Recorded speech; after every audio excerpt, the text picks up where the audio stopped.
responsável da escala para no próximo mês escalar o Samuel para estar ensinando. O homem está cheio de azeite para derramar. Quem concorda, dá amém aí. Aí, viu, Samuel? Vou enviar essa live para Avantes, que no próximo mês você também está aí com a gente. Glória a Deus. Nessa mesma oportunidade também, quero cumprimentar nossos irmãos em casa com a santa e gloriosa paz de nosso Senhor Jesus Cristo. Bem, já foi mencionado aí, hoje é culto de ensino. Quantos aqui vieram aprender mais a palavra de Deus? Maravilha.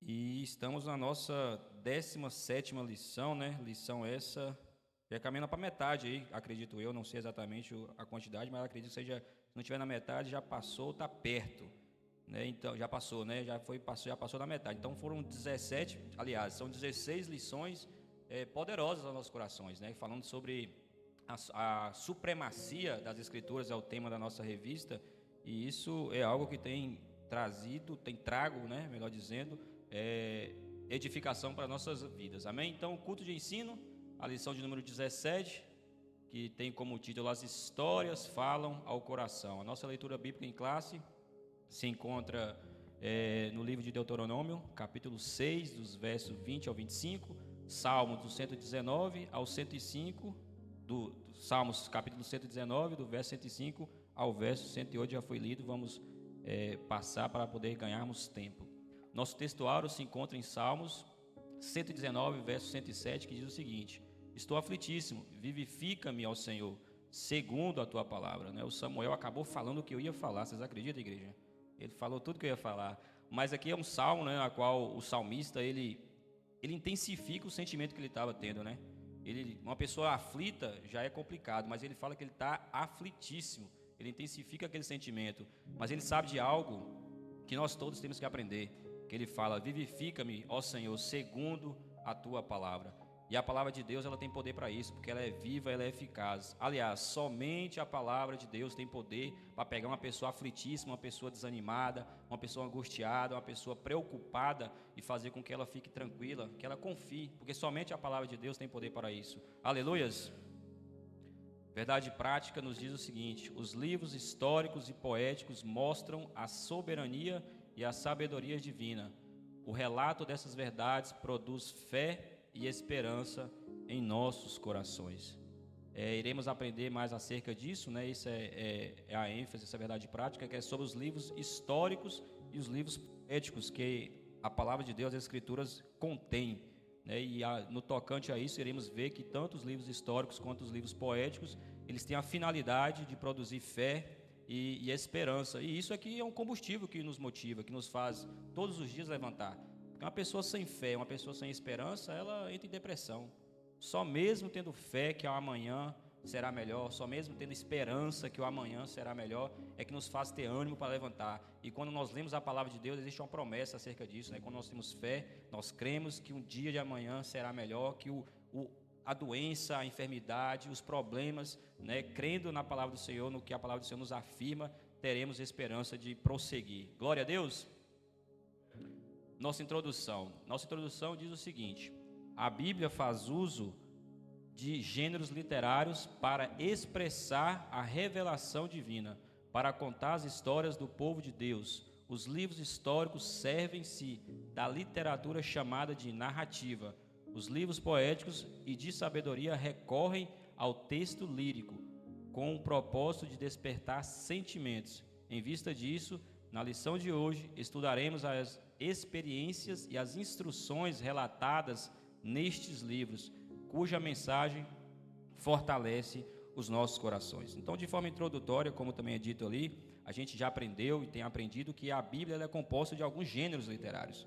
E isso é importante a gente aprender. Se você quem estuda a Bíblia, né, se você tem o desejo de aprender mais a Bíblia, é importante você aprender que a Bíblia é composta de gêneros literários. Ela não é só do início ao fim um tipo de gênero, né? Ela tem divisões, tem compostos. E a nossa introdução, ela nos fala que tem dois tipos de gêneros literários, né? Quando a gente vai estudar de forma sistemática, de forma mais detalhada, isso, no final das contas, né, é bem benéfico, porque você pega um texto que porventura é narrativo e você não entende que aquilo está narrando uma história, ou você pega um texto lírico, porventura, e você não entende que aquilo ali é o sentido lírico, você vai ter confusão de interpretação, e aí acontece algumas heresias, algumas más interpretações. E ali a nossa introdução, ela fala que, basicamente, ela nos traz a perspectiva de dois gêneros literários. Ele fala sobre o narrativo e sobre o lírico.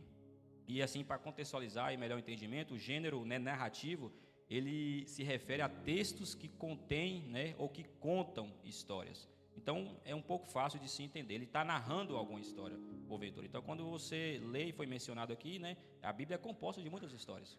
Né, a criação dos céus e da terra, no início, quando Deus criou tudo, ali é uma história. Quando a gente vai para a história de Noé, quando a gente vai para a história de Adão, quando a gente vai para a história de Abraão, Isaac, Jacó, a história de todo o Antigo Testamento. A gente chega no Novo Testamento também, tem mais relatos de histórias. Então, isso fala aos nossos corações, como é mencionado no nosso título, né? E foi falado aqui pelo nosso evangelista Ícaro, se perguntar para cada um, obviamente, cada um aqui vai falar assim, não, eu tenho uma história até mesmo preferida, porque simpatiza com ela, porque se identifica com ela, porque aquilo produziu em algum momento, né, fortaleceu a fé em algum momento. Então, só para nós termos ideia, no Antigo Testamento, por exemplo, 40% do Antigo Testamento, né, é composto de texto narrativo. Então, 40% do Antigo Testamento é uma história sendo contada. E isso é interessante, porque facilita a leitura, né? Porque verdadeiramente ler histórias, uma história sendo narrada, você lê, é bem mais gostoso, você está lendo, você se envolve, muitas das vezes a gente até se põe naquela situação, é mais fácil, né, a gente se colocar naquela situação, isso fica mais lúdico, e obviamente isso é sabedoria de Deus para poder fazer com que o povo, né, gostasse de ler mais da palavra de Deus. E o outro é o gênero lírico também, ele está relacionado a textos subjetivos e plurissignificativos, quando a gente vai pesquisar o que significa o texto lírico. E isso é interessante porque, na sua grande maioria, os textos líricos, eles são um pouco difíceis de se entender. Eles não são textos que a gente lê uma história, por exemplo, você lê uma história e você entendeu aquela história. Mas o texto lírico, ele é composto de um subjetivo, então, às vezes, a interpretação é um pouco subjetiva. E aí que vale a pena, né, você entender acerca de toda a Bíblia, de todo o contexto, da cultura, da época, de tudo que permeava aquele momento que aquele texto foi escrito, porque isso vai trazer, né, a exegese, o entendimento, vai trazer a perspectiva correta do que aquele texto contém. Aleluias? Então a revista nossa vai dizer o seguinte, eu grifei ali de vermelho, fala assim: na lição de hoje estudaremos as experiências e as instruções relatadas nestes livros, cuja mensagem fortalece os nossos corações. Então, tanto nas histórias narradas, que são os textos, né, narrativos, tanto, né, através dos personagens, através dos lugares, através da história que é dita, né, assim também como os textos líricos, eles têm a finalidade de fazer você ter uma fé mais forte.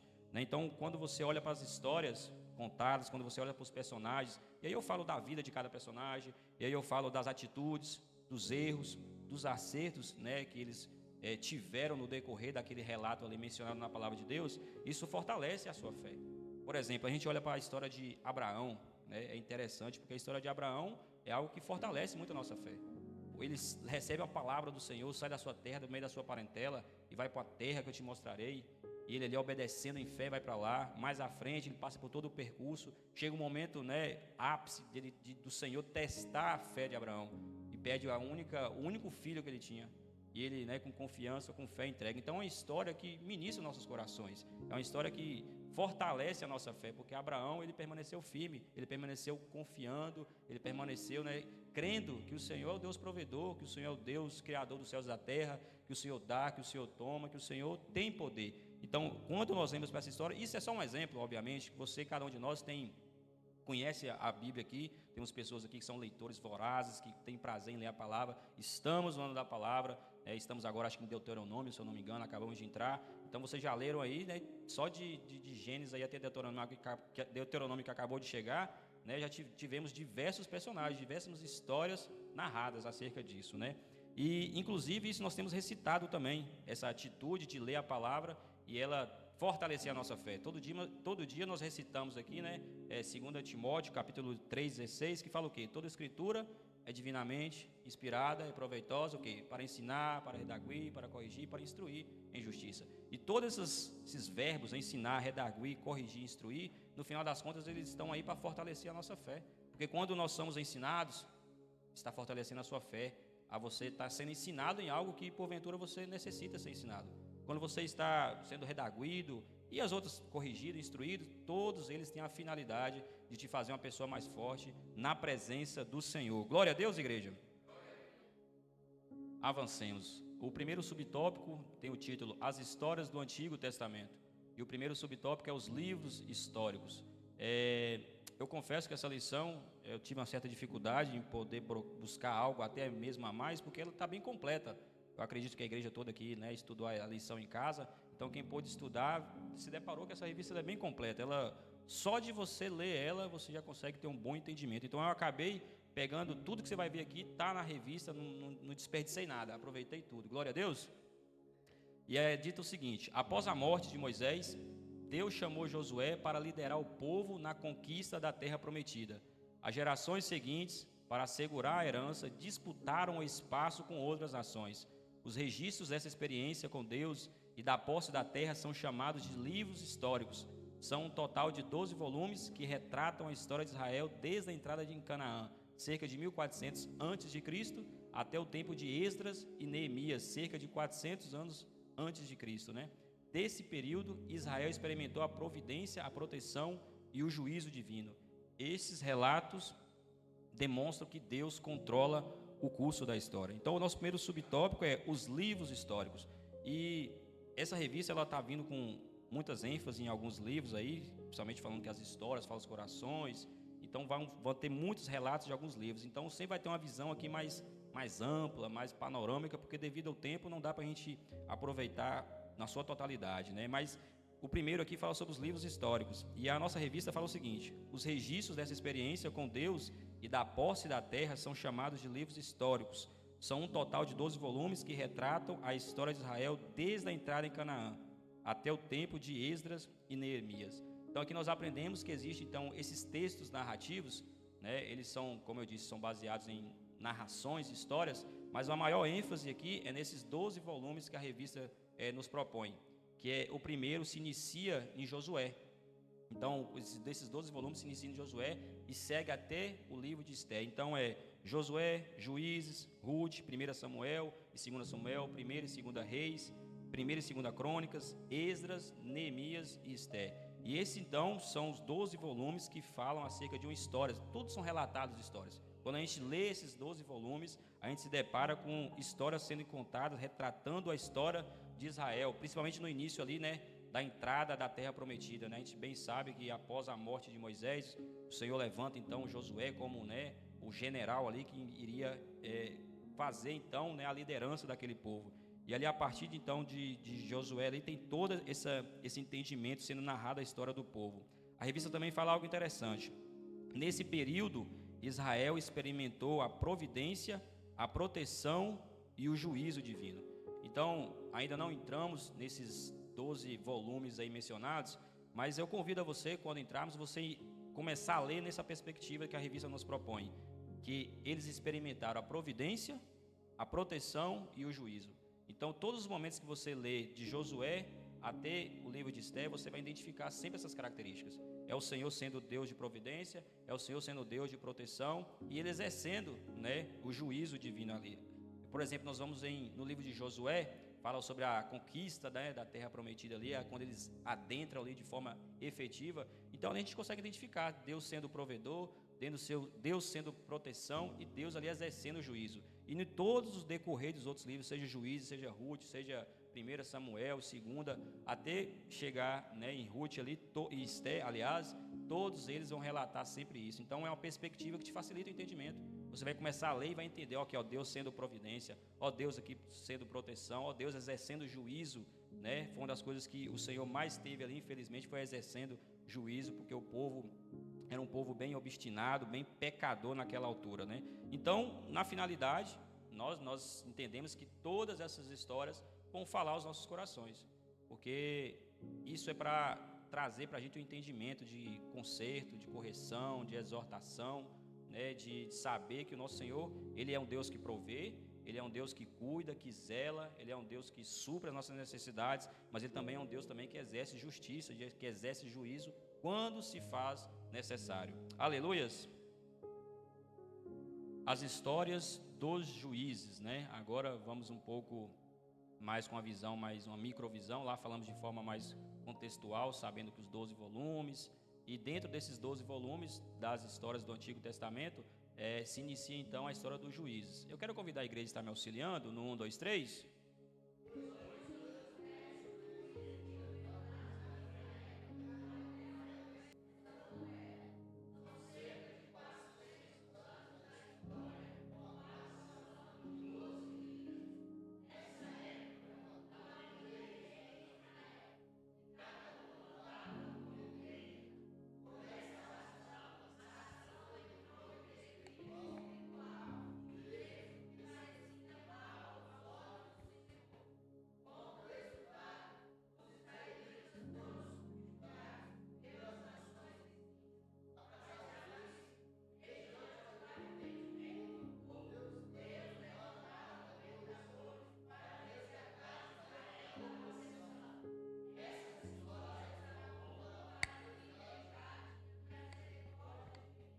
Graças a Deus. Então, as histórias dos juízes. Quem já leu o livro de Juízes aqui, dá um glória a Deus aí.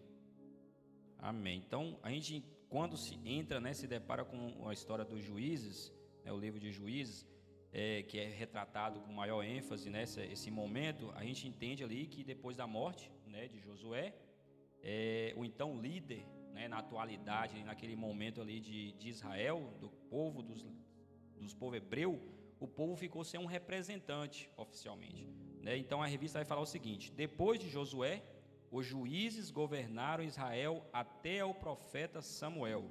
São cerca de 400 anos da história com a atuação de 12 líderes. Então nesse período de 400 anos tiveram 12, né, podemos dizer até mais, né, mas com ênfase no livro de Juízes, tivemos 12 juízes, né?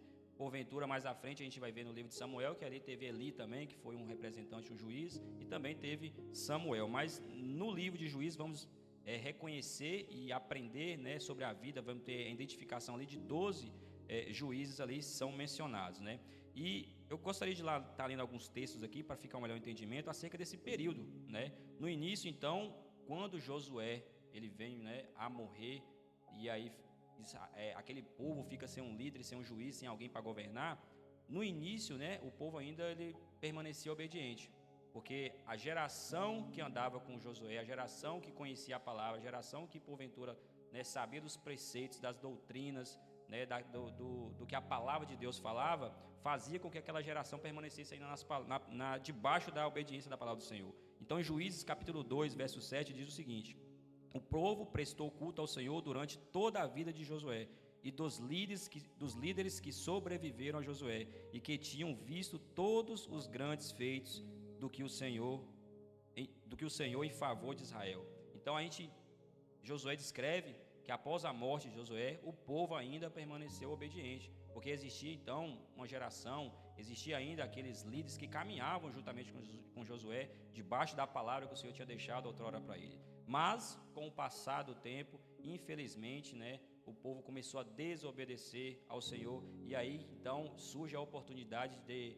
o Senhor ter que levantar, né, juízes. Então, em Juízes, capítulo 2, verso do 10 a 11, fala o seguinte: depois que toda aquela geração foi reunida a seus antepassados, surgiu uma nova geração que não conhecia o Senhor e o que ele havia feito por Israel. Então os israelitas fizeram o que o Senhor reprova e prestaram culto, né, a outros deuses. Então, com o passar do tempo, foram surgindo novas gerações, novos filhos, netos, pessoas foram, né, nascendo, os antigos foram morrendo da época de Josué, e aí então aquelas pessoas não foram doutrinadas, não foram ensinadas, e ao pouco, né, foram se misturando, e infelizmente eles começaram a cultuar, indo contra, né, o primeiro mandamento do Senhor. Eles deixaram de adorar ao Senhor para adorar outros deuses. E aí em Juízes capítulo 12, do 14, fala: a ira do Senhor se acendeu contra Israel, e ele os entregou nas mãos dos invasores que os saquearam, e ele os entregou aos inimigos ao seu redor, aos quais já não conseguiram resistir.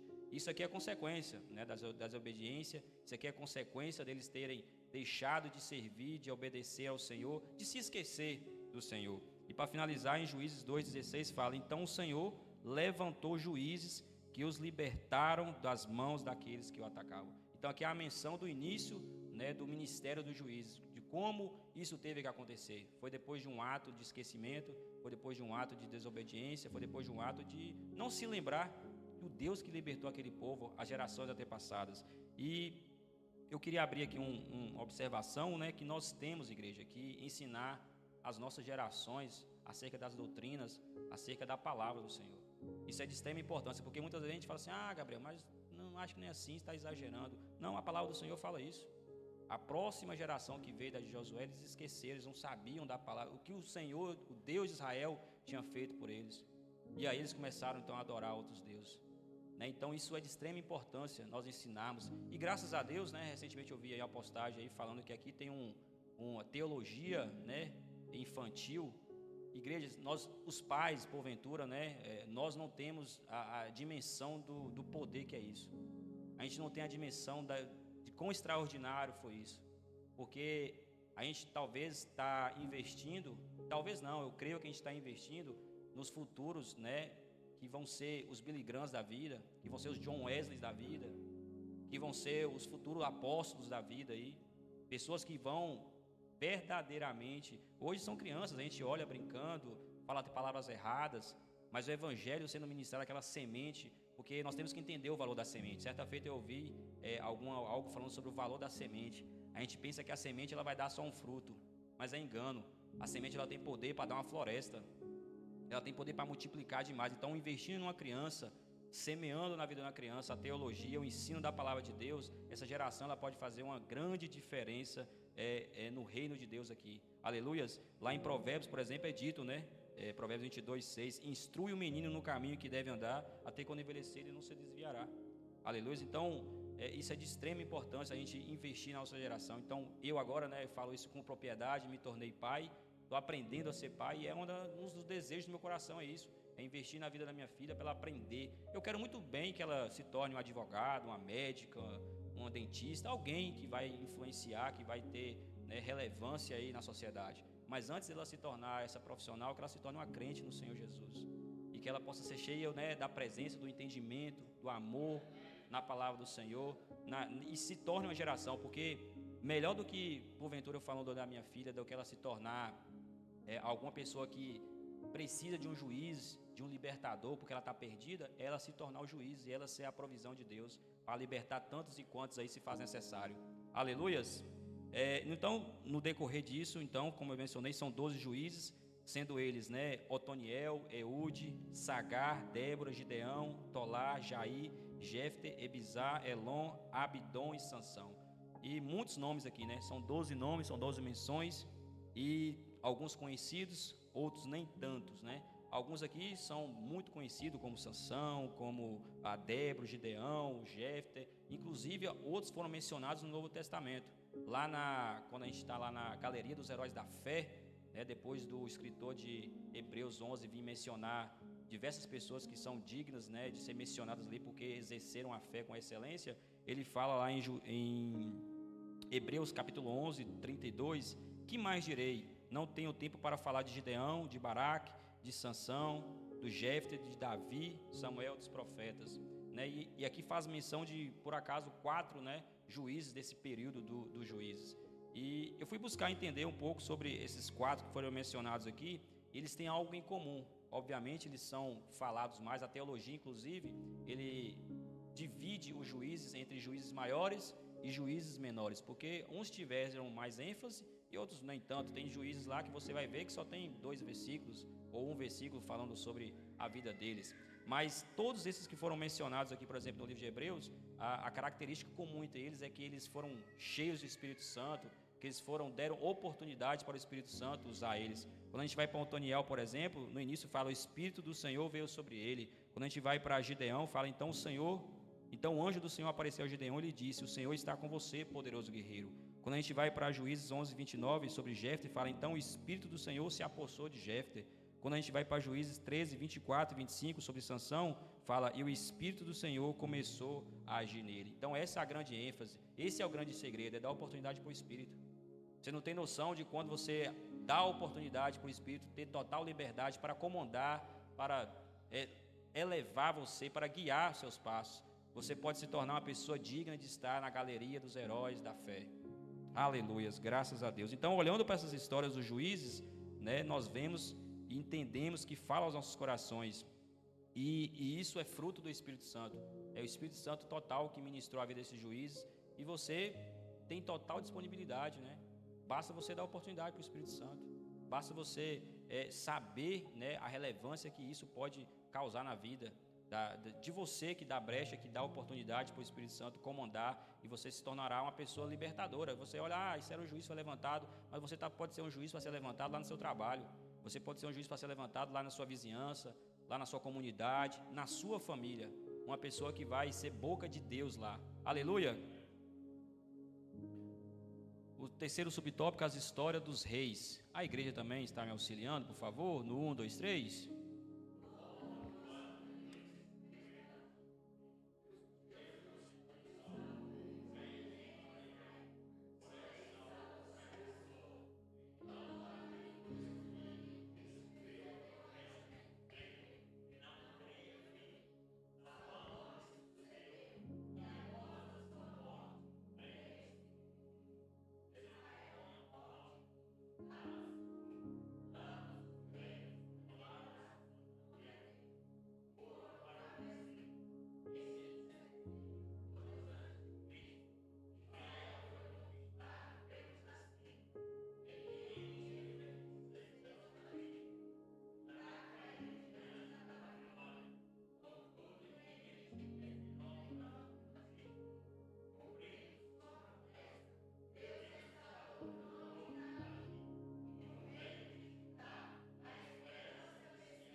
Graças a Deus, aleluia. Então, nas histórias dos reis, né, nós no tópico anterior nós vimos um pouco aí sobre a perspectiva da história dos juízes, e a gente entende, né, que finalizou a época dos juízes em Samuel, que também era profeta, era sacerdote, teve Eli, Oz, então teve uma média aí de 14 juízes, né, mas na ênfase maior lá no livro de Juízes foram 12, com o início lá em Eli e depois em Samuel sendo profeta.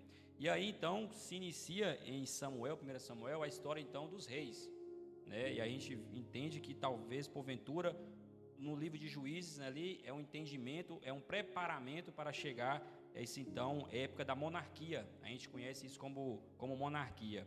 E o interessante é que esse é um desejo, né, do reinado, isso partiu do povo, né? Isso não partiu de Deus. Lá quando a gente vai para 1 Samuel, que é o relato, né, do início desse reinado da monarquia, em 1 Samuel capítulo 8, verso 5, disse: e disseram, aliás, vou ler do 1 ao 5 para melhor entendimento.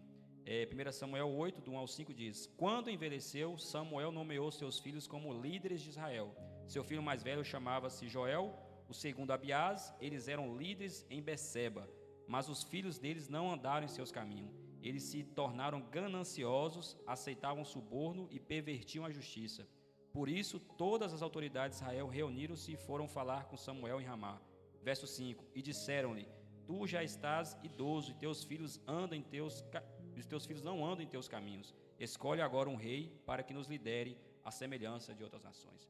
Então aqui é o momento em que o povo começa a contemplar, né, as nações vizinhas, e eles veem que as nações vizinhas são governadas por reis. E eles falam: a gente já tem um juiz, então vamos, né, em busca de um rei. E aí eles falam com Samuel para então, né, arranjar um rei para eles. E o interessante é que eles vão atrás desse rei porque existia um problema. É mencionado no verso anterior aqui que Samuel já estava velho e ele então escolheu os filhos deles para serem então, né, os seus possíveis sucessores ali. E aí no verso 4 fala que por isso todas as autoridades de Israel reuniram-se e falaram com Samuel. Aliás, verso 3: mas os filhos deles não andaram em seus caminhos, eles se tornaram gananciosos, aceitavam suborno e pervertiam a justiça. Então existia um problema aqui. Existiam juízes, né, gananciosos, juízes que não cumpriam com a sua obrigação. Já que ele era um juiz, ele tinha que exercer a justiça, e eles pervertiam a justiça. Então aí eles vão em busca de agora de uma solução, e esse é o grande problema, porque muitas das vezes a gente se depara com um problema que é pertinente, existe um problema, mas aí na hora de escolher uma solução, você porventura escolhe uma solução errada, e foi o que aconteceu com esse povo. Eles escolheram uma situação que foi contra a vontade do Senhor. Eles contemplaram, olharam de fora, e aí é a questão da comparação, né? Quando a gente compara uma coisa, eles foram tentar comparar, viram que o lado de Israel naquela altura não estava legal, olhou para outra nação, aparentemente fluindo as coisas, mas eles entenderam que aquilo, eles não tinham necessidade nenhuma daquilo. Falou: "Ó, Samuel, providencia para a gente um rei aí, porque seus filhos não podem ser, e a gente tendo um rei vai ser bem melhor." Sendo que eles viram na época dos juízes que o Senhor, sempre que se fez necessário, sempre que eles estavam sendo oprimidos, o Senhor levantava um libertador. Sempre o Senhor levantava um juiz ali para eles, para poder auxiliar e tirar aquela opressão deles. Então eles, naquele momento ali que os filhos de Samuel, porventura, não estavam cumprindo com os pré-requisitos, a melhor opção, a melhor solução não era procurar um rei, porque eles já tinham um rei, eles já tinham o Senhor, aquele que verdadeiramente ele é o Rei dos Reis, o Senhor dos Senhores. E aí eles vão em busca então dessa opção errônea, dessa opção que não era a melhor naquele momento, e nunca foi, nunca será a melhor opção, em busca de um rei humano, de uma vontade, de desejos dos nossos corações, porque eles tinham um rei. Mas a gente entende no decorrer da história então, que o Senhor então, ele cumpre, né? Vocês querem um rei, então tudo bem. Inclusive Samuel, ele fica um pouco chateado, mas o Senhor fala: "Não, Samuel, fica tranquilo, porque eles não renegaram você, né? Eles renegaram a mim, eles não gostam de mim como rei, o que eu faço não é suficiente." Então o Senhor, como acredito eu, como uma forma de justiça ali, né, de juízo, tá bem, vocês querem um rei, então eu vou dar um rei. E o Senhor dá um rei conforme, né, a vontade e o coração dos homens. Um homem alto, forte, que são as características, né, de Saul, que é o primeiro rei de Israel. E aí então Saul inicia o seu ministério de reinado ali, até que bem, obedecendo ao Senhor, mas ao longo do tempo ele vem e desobedece ao Senhor em um determinado momento. E aí o Senhor então retira, a palavra do Senhor fala isso, que ele retira o espírito dele, né, exonera ele daquele cargo de reinado. E aí então o Senhor escolhe agora um homem segundo o seu coração, segundo a sua vontade, que é o rei Davi, o segundo rei, um homem que foi grandes proezas, que foi muito usado, né, pelo Senhor, e ele também errou, né, mostrando então a falha. Quando a gente olha para essas histórias, como diz, né, as histórias falam o coração da gente, a gente olha para a história de Davi, que era um homem segundo o coração de Deus, e ele também errou. Então estamos sujeitos aos erros, mas existia uma diferença, né, de Saul para as demais pessoas, de Saul não, de Davi para as demais pessoas, porque ele tinha, né, o ego dele não era grande, ele não tinha problema nenhum em se arrepender na presença do Senhor, e essa era a grande característica dele. Então é confeito, né, a ordem para Samuel ir lá e ungir Davi, e foi lá e ungiu Davi. Davi se tornou rei, teve todo um trâmite, né, até ele tomar posse mesmo, porque Saul não aceitou, né, a destituição dele do reinado, e houve todo aquele processo de mata, não mata, persegue. Davi tem oportunidade, não tem, e todo se decorrer essa história narrada. E eu convido você a estar lendo. Infelizmente a gente não tem tempo de dar todos os detalhes, porque o tempo é curto, mas ao ler você vai se deparar com essa situação. E aí então Davi também chega o fim, né, do seu reinado, ele chega à sua velhice, ele passa a sucessão então do seu reinado para o seu filho então Salomão, que agora é um homem mais inteligente, é um homem mais sábio, é um dos homens mais ricos, é um homem que traz paz para Israel, né, naquele momento. Só que também chega o fim também do seu reinado. E aí o fim do seu reinado verdadeiramente é muito conturbado. É onde as coisas começam, né, a se desandar. A gente entende, a revista ela menciona ali sobre uma divisão que houve, né, divisão do reino do norte e reino do sul, sendo Israel do norte e Judá do sul. E durante esse período o povo então ele se corrompeu drasticamente, né? A gente entende que eles começaram a se misturar com os vizinhos, eles começaram a se casar, a dar em casamento, eles começaram a adorar outros deuses. E aí então é mencionado também na nossa lição ali que o Senhor entrou com juízo nessa altura. E aí teve que vir então os assírios, e aí conquistaram ali. Depois veio os babilônicos e levaram eles cativeiro. Só que lá em Davi, na história de Davi, a gente vai ver que o Senhor fez uma promessa. Falou para Davi: "Olha, Davi, nunca faltará, né, um descendente seu no trono." E aí então o Senhor é mencionado na revista: "Contudo, em 539 antes de Cristo, cumprindo sua promessa, Deus restaurou o trono de Davi." E obviamente isso aqui não só é só por Davi, por ser Davi. Obviamente Davi tinha sua intimidade, seu relacionamento para com o Senhor, mas isso não é sobre Davi, isso é sobre algo que viria a acontecer, e nós entendemos e aprendemos que é sobre Jesus Cristo. aquele que, falando de rei, de monarquia, é o Rei dos Reis, é o Senhor dos Senhores, né? E muito em breve ele voltará para verdadeiramente estar com nós todos. Aleluias, glórias a Deus. É o que nós ansiamos. Vamos avançar então, igreja. Nosso subtópico de número 2 é os livros poéticos e de sabedoria do Antigo Testamento, né? Nós aprendemos agora sobre os textos narrativos, sobre as histórias, de uma forma mais panorâmica ali, acerca dos juízes, do reinado que percorreu aquele período. E agora vamos sobre os livros poéticos de sabedoria do Antigo Testamento. E o subtópico número 1 tem o título Os Livros Sapienciais e Poéticos. A igreja no 1, 2, 3...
Graças a Deus, aleluia. Então, os livros sapienciais e poéticos, nosso subtópico número 1, do tópico de número 2, a revista menciona o seguinte: 5 livros do Antigo Testamento são chamados de escritos sapienciais e poéticos, porque ensinam a sabedoria por meio da poesia ou da prosa.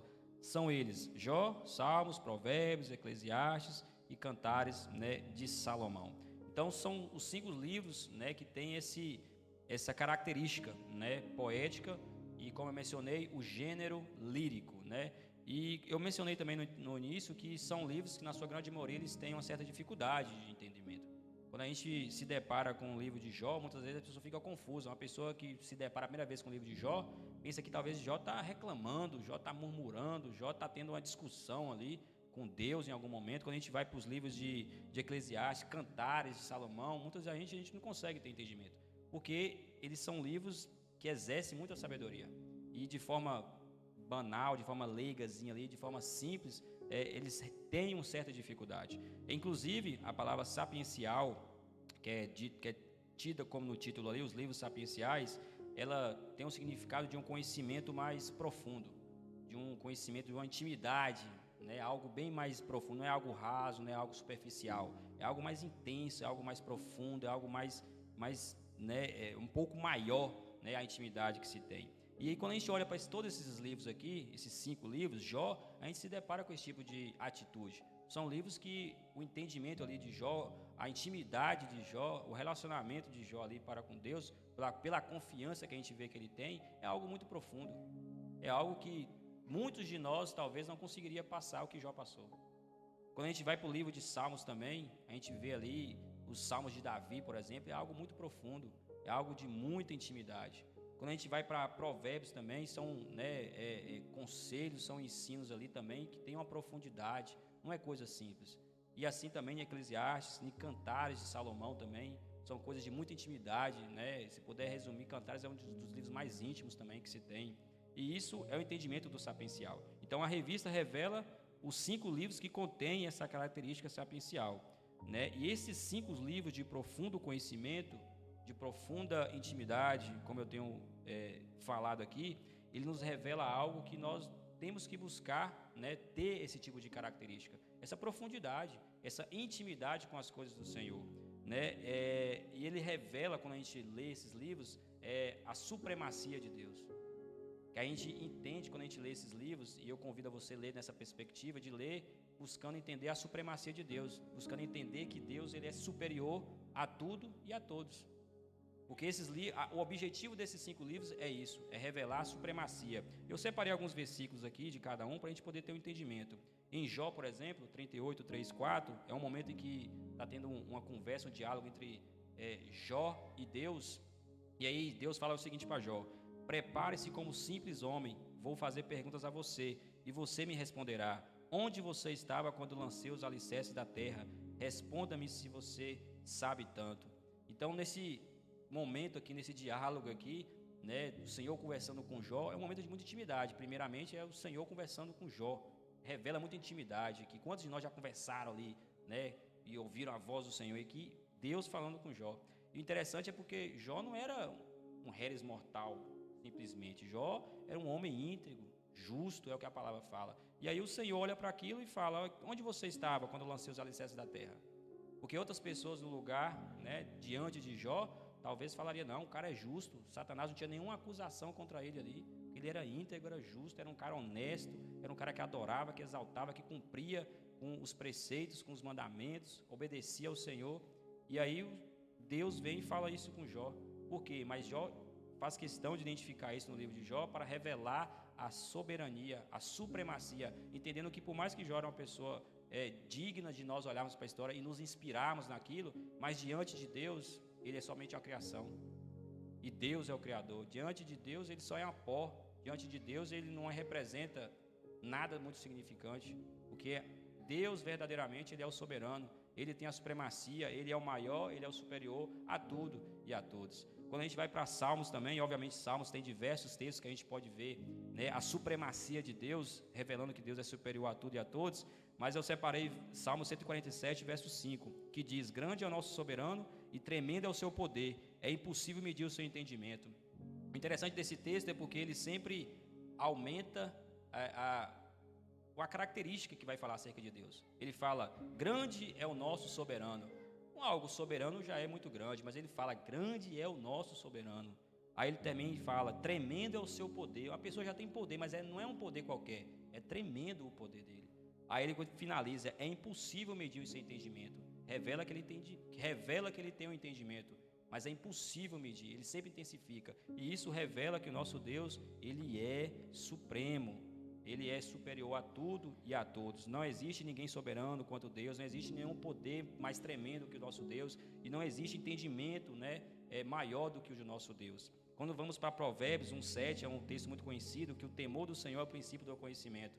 E aqui é interessante porque muitas das vezes a gente pensa que temor, né, é ter medo, mas temor é você entender quem Deus é entender que ele é supremo, que ele é superior a tudo e a todos. Então, se ele falou, aquilo é a melhor opção. Se ele ordenou, é aquilo que nós temos que fazer.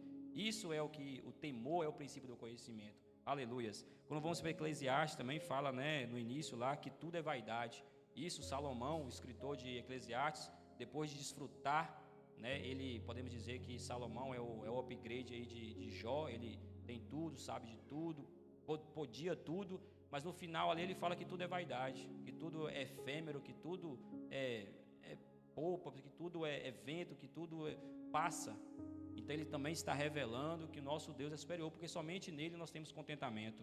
E em Cântico dos Cânticos, no início fala que Cântico dos Cânticos de Salomão é o verso 1. E isso a teologia fala que é uma menção, né, a Rei dos Reis e Senhor dos Senhores. Uma característica que pertence somente a quem? A Deus. Então, quando fala Cântico dos Cânticos de Salomão, é trazendo a lembrança de Rei dos Reis e Senhor dos Senhores. E, obviamente, a gente entende que Cântico dos Cânticos de Salomão verdadeiramente não é de Salomão, porque a sabedoria vem de quem? Vem de Deus. Então, isso torna Deus, né, o supremo, torna Deus maior e superior a tudo e a todos. O segundo subtópico é Eclesiástico, Provérbios e Jó. Fala o seguinte: o tema de Eclesiastes está na frase: é tudo vaidade, indicando a efemeridade da vida humana. Por isso, ao final, o autor declara que o sentido da vida é: teme a Deus e guarda os seus mandamentos. O tema de Provérbios afiança que o temor do Senhor é o princípio da ciência, da sabedoria, ensinando que observar os princípios divinos nos faz pessoas sábias. Portanto, ao concluir, o escritor enfatiza que uma pessoa temente a Deus é digna de ser honrada.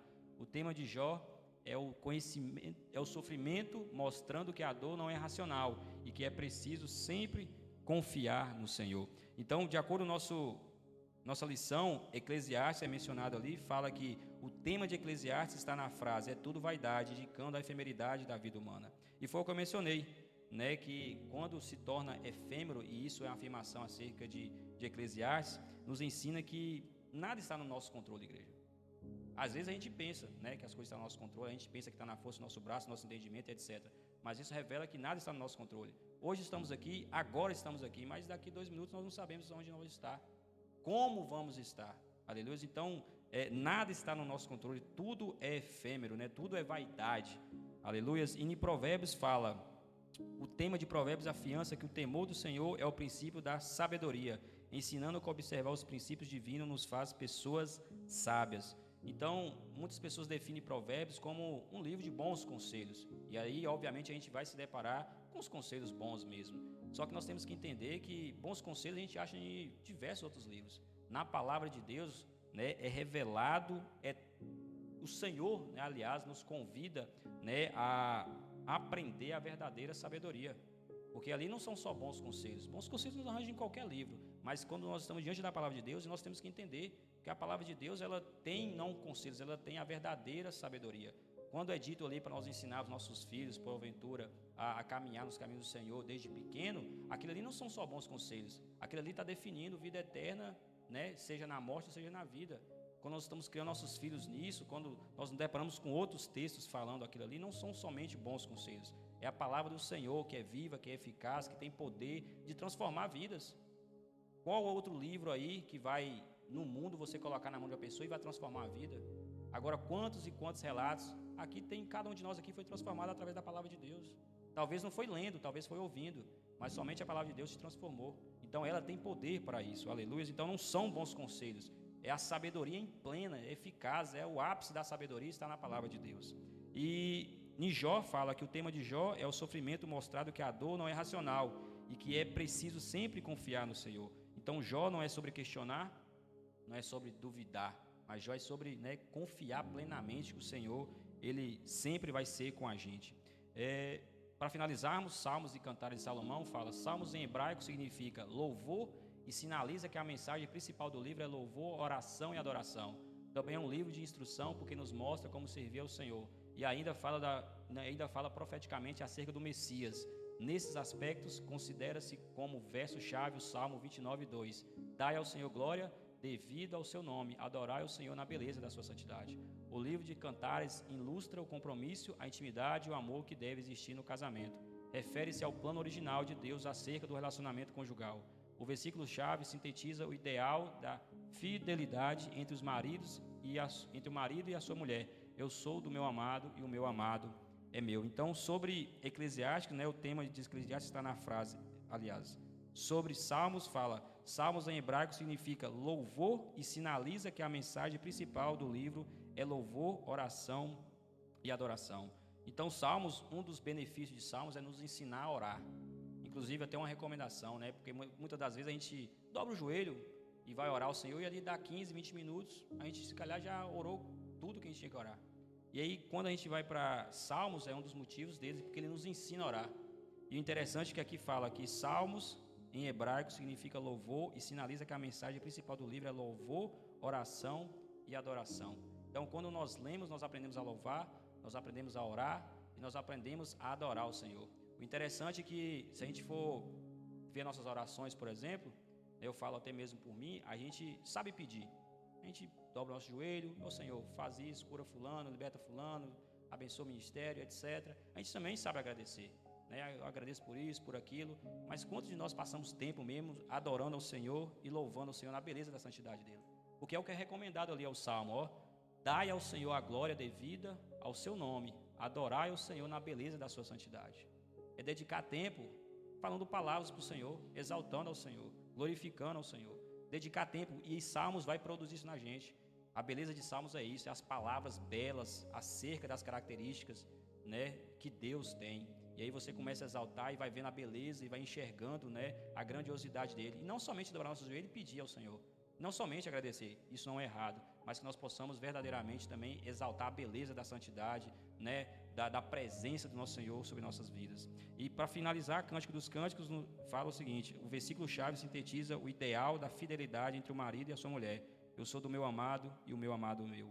Então, o Cântico dos Cânticos nos fala de um desejo de um para com o outro. A gente entende, estudando, que isso é sobre, tem uma simbologia acerca de Cristo sendo noivo, né, a igreja sendo a noiva e sendo amado e amada, mas esse é um convite, né, a nós amarmos uns aos outros, que é um mandamento, é o desejo de querer o bem de um aos outros. Aleluia, igreja.